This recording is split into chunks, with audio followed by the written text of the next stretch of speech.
Hola a todos y bienvenidos a un nuevo episodio de Novedades en Radiología del canal. Hoy vamos a estar haciendo un comentario un poco más extendido de nuestro vídeo de Radiología Musculoesquelética de este mes, en el que hemos empezado resolviendo nuestro reto semanal. En nuestro reto semanal se nos presentan las siguientes 4 imágenes acompañadas de la pregunta: ¿cuál de las siguientes lesiones cree que necesita ser biopsiada? Bien, la primera imagen vemos una zona ósea bien delimitada con aspecto en vidrio esmerilado.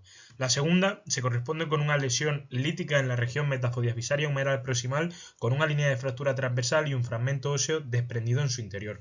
La tercera es una lesión vertebral bien delimitada en el cuerpo y preintensa en T2. Y la última, una más heterogénea del compartimento medial y posterior del muslo, con realce nodular central y periférico y cambios inflamatorios a su alrededor.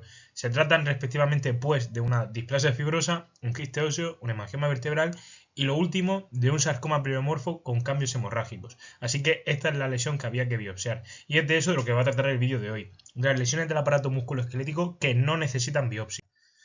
Las lesiones focales son hallazgos incidentales muy frecuentes en la práctica de la radiología musculoesquelética. Por tanto, es esencial que nosotros seamos capaces de diferenciar las lesiones que tienen potencial maligno de las que no.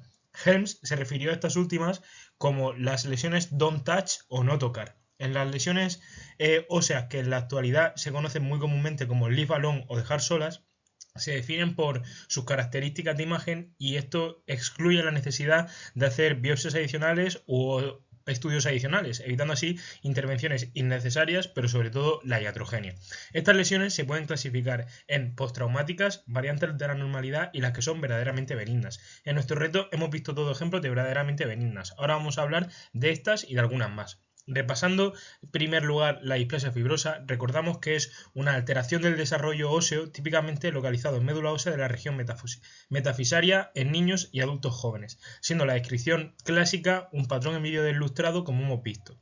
Los hemangiomas vertebrales son las neoplasias vertebrales benignas más frecuentes, aunque en realidad no se tratan de neoplasias, sino de malformaciones venosas. Hay varios tipos de hemangiomas. Están los hemangiomas típicos o clásicos, que son hiperintensos tanto en T1 como en T2. Están los hemangiomas localmente agresivos, que pese a su naturaleza benigna pueden comportar una agresividad que haga una compresión medular. Y luego están los atípicos, que también se les conoce y son defendidos por algunos autores como los hemangiomas pobres en lípidos. Los hemangiomas pobres en lípidos se les llama así por la similitud con los adenomas pobres en lípidos de las suprarrenales, y como son pobres en lípidos pues no van a ser hiperintensos en T1 sino hipointensos en T1, hiperintensos en T2, y el diagnóstico diferencial principal lo hacen con las metástasis, que también suelen ser hipo T1, hiper T2, y además relación entre la administración de contraste. Tienen un aspecto típico en corduroy cloth, que es la traducción literal de tela de pana, que nosotros en el castellano solemos emplear más, estriación vertical enrejada. Por último, vamos a hablar de la miositis osificante y de los fibromas no osificantes. La miositis osificante es una enfermedad benigna en la que se forma tejido óseo en el músculo u otro tejido blando tras una lesión. Suele producirse en los grandes grupos musculares de las extremidades y afectar a adultos jóvenes. Progresivamente se va delimitando un borde de hueso periférico con una zona central más lucente, y hasta el sexto mes el hueso más periférico tiende a madurar, mientras que en la zona central persiste la matriz inmadura, que es lo que se conoce como fenómeno zonal y que se caracteriza muy bien en las imágenes. A partir de entonces la lesión, su evolución natural es a involucionar. El diagnóstico diferencial pues se plantea con las lesiones sarcomatosas, muy parecida a la que hemos visto, que puede presentar calcificaciones o realce.